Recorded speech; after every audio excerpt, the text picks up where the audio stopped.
Ashamaa harka fuunee kabajamtoota hordoftootaa fi daawwattoota Oromiyaa Global Media kun sagantaa oduu Oromiyaa Global Mediaati. Oduu waliin ani Ibsaa Gadaati. Dura dursuun oduu hangafoota. Waldaan Fannoo Diimaa kan Itoophiyaa komii baqattoota Tigraay keessaaf deebii kennuun beekameera. Gamtaan Afrikaa mana hayyuu duree ABO deemanii ugguramanii akka deebi'an taasifamuun beekameera. Maalitti dubartiin waggaa 25 al takkatti daa'imman 9 dahuun beekamee jira. Pirezidaantiin Eertiraa daawwannaaf Suudaan keessa jiraachuun beekameera. Trump Facebook irraa ugguramuu ilaalchisee boordiin dhaabbatichaa ibsa kennuun beekameera. Biyyoonni dureeyyiin London keessatti walgahii geggeessaa jiraachuun beekameera. Pirezidaantiin Ameerikaa Joe Biden Ameerikaan baqattoota simattu dachaa fuuniin dabalti jechuun gabaasaniiru. Balaa baaburaa Meeksikoo keessatti mudatee yoo xiqqaate nama 23 ajjeefamuun beekameera. Kabajamtoota hordoftootaa fi daawwattoota keenya chaanaalii keenya subscribe gochuun odeeffannoo waa'ee taawaan akka isin bira ga'u gochuu dandeettu. Amma oduu bal'inaan. Artistoonni Oromoo torban darbee hidhaman gara mana hidhaa Galaanitti dabarfamuun beekameera. Weellistoonni kunniin Falmataa Kabbadaa, Falmataa Baalchaa, Sabaakar Damee fi Adam Kaawoo torban darbee magaalaa Finfinnee bakka Abbaadoo jedhamurraa humna waraanaa PP'n qabamanii Shoolaa bakka jedhamutti hidhamanii kan turan guyyaa har'aa gara magaalaa Galaanitti dabarfamuun beekameera.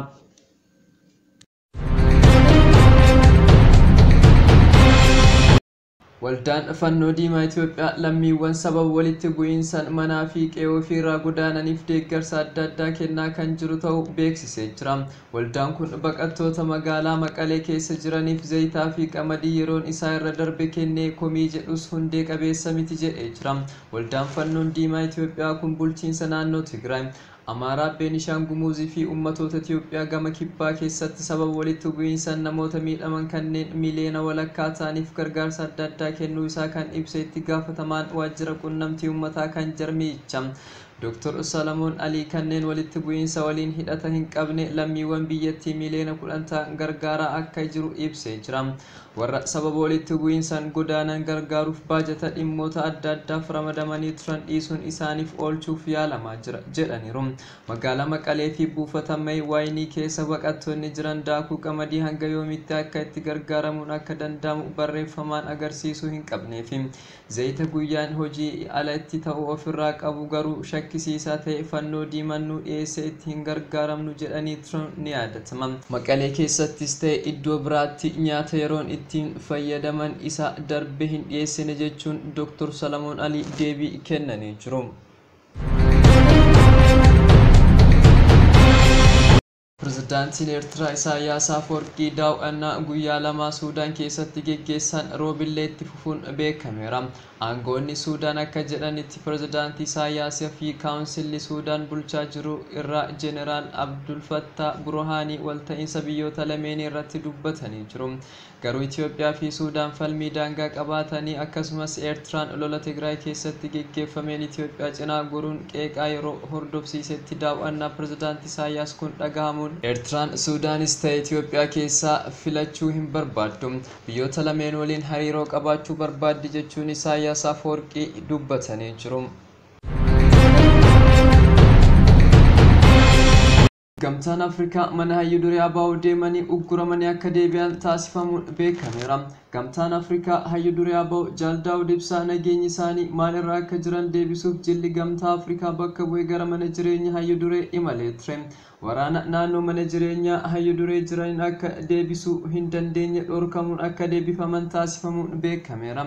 Akka madda odeessaa keenya jedhutti waraanni mana jireenyaa hayyuu duree ABO Jaal Daawud Ibsaa bira jiru xalayaa mootummaa irraa ittiin seenuuf isinii kenname hanga fiddan isin hin seensifnu jechuun akka deebifaman beekameera.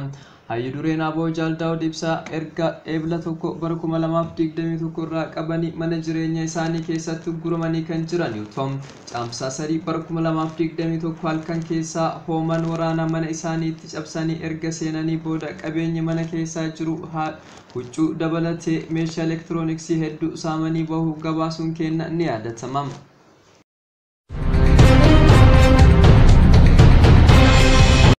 Maalitti dubartiin waggaa 25 al takkatti daa'imman 9 deesse haalli akkana addunyaa irratti mudachuun carraansaa baay'ee xiqqaa ta'uu himameera.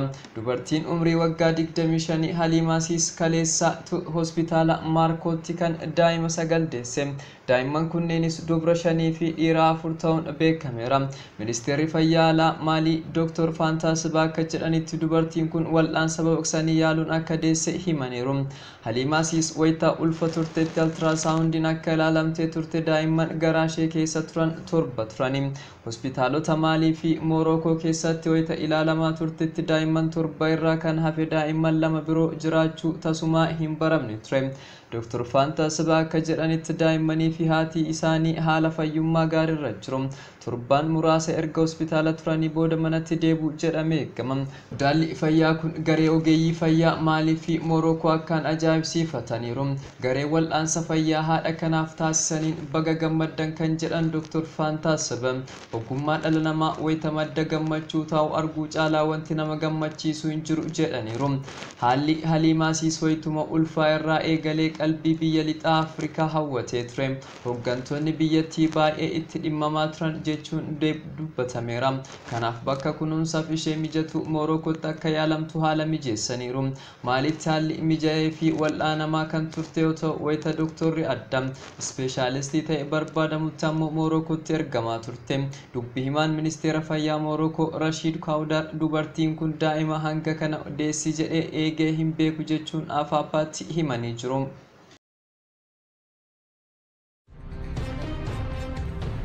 Oduu maddeen alaa argannetti gaafa darbinu magaalaa Meeksikoo Siitii keessatti riqichi baaburaa irra keessaan irra deemaa ture cabuu isaan daandiin namni hedduminaan irra deemu irratti lafa dhahee yoo xiqqaate namni 23 ajjeesuun hedduu madeessuu beekameera. Bulchaan magaalaa Meeksikoo Siitii Kaawladiyaa Sheembuum oduu gabaastotaaf akka ibsanitti sibiila guddaa riqicha sana baatutu hojiin ala ta'ee baaburichi riqicha irraa gara rafaatti akka bu'e himaniiru.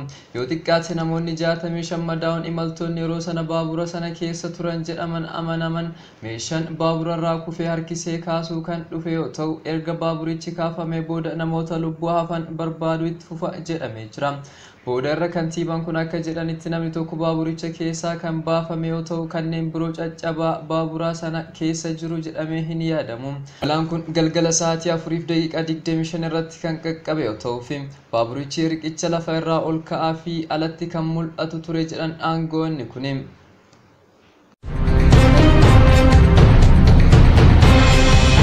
Biyyoonni addunyaa irratti dureeyyii ta'an G7 aangoonni ministeera haajaa alaa kan ta'an kibxata Landan keessatti walgahii irra jiraachuun beekameera. Kunis hariiroo Chaayinaa fi Raashiyaa waliin jiru akkasumas fonqolcha mootummaa Meenamaar keessaa fi walitti bu'iinsa Siiriyaa keessaa akkasumas haala Afgaanistaan keessaa dabalatee mata duree hedduu irratti mari'ataa jiraachuun beekameera. Waajjirri dantaa alaa Biriteen walgahii kana irratti akka ibsetti ministeera waajjirichaa kan ta'an Doomaaniik Raab walgahii waa'ee dhimmoota siyaasaa kanneen dimokiraasii bilisummaa fi mirga dhala namaa irratti sodaa uuman kan ilaaleen marii geggeeffame hoogganu. Raab gama isaaniin akka jedhanitti mariin kun carraa hawaasa banaa fi dimokiraatawaa walitti fiduuf akkasumas yeroo rakkoo fi sodaan jiru kanatti tokkummaan dura dhaabachuuf gargaara jedhaniiru.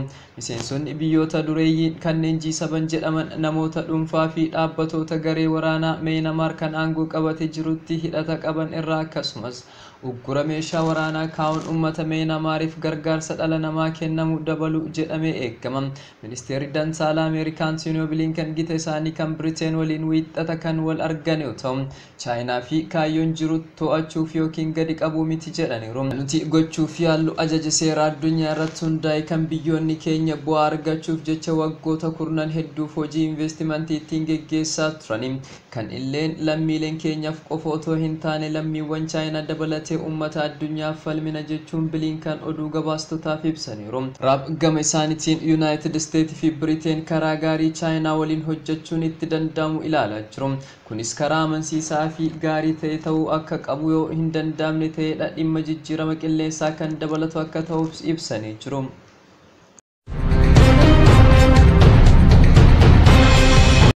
Oduma wal fakkaatuun walga'ii London keessaa guyyaa sadaffaaf itti fufaa jiraachuun beekameera. Ministeeronni haajaa alaa kan biyyoota addunyaa irratti dureeyyii jedhaman torba waa'ee dhimmoota addunyaa ta'an kan akka talaallii COVID-19 ittisu, jijjiirama qilleensaa fi shamarraniif carraa barnootaa kan jedhan dabalatee dubbachuun marii guyyaa sadiif London keessatti geggeessan xumura irratti mari'ataniiru. Dhaabbata COVAX maallaqaan gargaaruun biyyoota dhukkuba kanaaf saaxilamaniif talaallii qaqqabsiisuu kan gargaaru qaba jechuun ibsaniiru. Talaalliin biyya ofii keessatti irraa hafan ta'an kan illee biyyoonni dureeyyiin michoota Paasifiik waliin dubbachuun kun carraa gaarii akka ta'e ministeerri haajaa alaa Biriteen Doominikaan Raab kibxata ibsaa turaniiru. Biriteen walga'ii ministeerota haajaa alaa kana keessummeessaa kan jirtu yoo ta'u, ministeerri haajaa alaa Yuunaayitid Isteet Antooniyoo Bilinkan muummicha ministeera Biriteen Booris Joonsan waliin addunyaan attamitti talaallii dhukkuba COVID-19 ittisuu argachuu akka danda'an irratti dubbataniiru. Lameenuu weerara koronaa dhaabuuf talaalliin addunyaa maraa dhaqqabuun dhimmi ijoo ta'uu walii galaniiru. Gurmuun G7 jedhaman kana irratti akka hojjetan akkasumas talaallicha oomishuunis akka dabalu gochuu yaaluun kan jedhus dubbatanii jiru.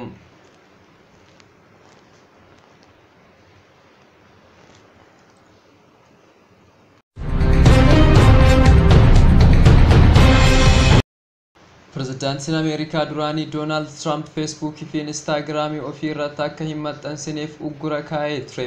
Boordiin kaampaanii Feesbuuk ammaan boodas akka inni hin maxxansineef guutumatti ugguree jira. Boordiin miseensota 20 of keessaa qabu kun hayyoota seeraa kan mirga dhala namaa fi gaazexeessitootaaf of keessaa kan qabu ta'uun beekamee jira. Murtii kana gareen namoota 5 of keessaa qabu kan qophaa'e yoo ta'u, miseensota boordii harka caalan raggaasifamuu qaba ture. Boordiin kun akka jedhutti ergamni isaa walaba ta'een yaada ofii marsarii irratti ibsuu ilaalchisee gaafileen jajjaboon kan keessaa hanga tokkoof deebii kennuudha. Amajjii 6 miseensonni koongirensii ba'ii filannoo Yuunaayitid Isteet raggaasisuuf walga'ii irra ituu jiran deeggartoonni Tiraamp mana maree bakka bu'oota uummataa waan haleelaniif jecha Tiraamp Tiwutarii fi Feesbuuk akka hin gargaaramne ugguramuun ni yaadatama.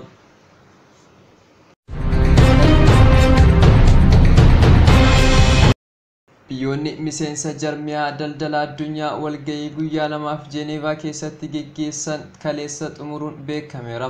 Kunis mirga abbummaa talaallii dhukkuba COVID-19 isa haaraa irratti kan fuulleffate ture. Biyyoota miseensa jarmiyaa kanaa kan ta'an bakka buutonni biyyoota 164 yaada duraan onkololeessa keessa Afrikaa kibbaa fi Hindiin dhiyaate kan abbummaan talaallii argamanii yeroof haa dhaabbatu jedhu irratti falmii geggeessaa turuun beekameera. Kanneen yaada dhiyaate deeggaran talaallicha irraa mirga abbummaa irraa kaasuun biyyoonni guddatan oomishanii akka raabsan gochuun duubatti hafummaa mudate hambisa jedhanii jiru. Kaampaaniileen dawaa garuu kana gochuun gara fuula duraatti waan haaraa argachuuf yaalii ta'u miidhaa kana malees hatamtamaan oomishuu danqa jedhanii jiru. Pirezidaantiin Baayiden dhimmi kana irratti murtii irra hin geenye jedhaniiru. Yaada dhiyaate kana biyyoonni miseensonni hundumtuu irratti walii galuu qaba jechuun ibsanii jiru.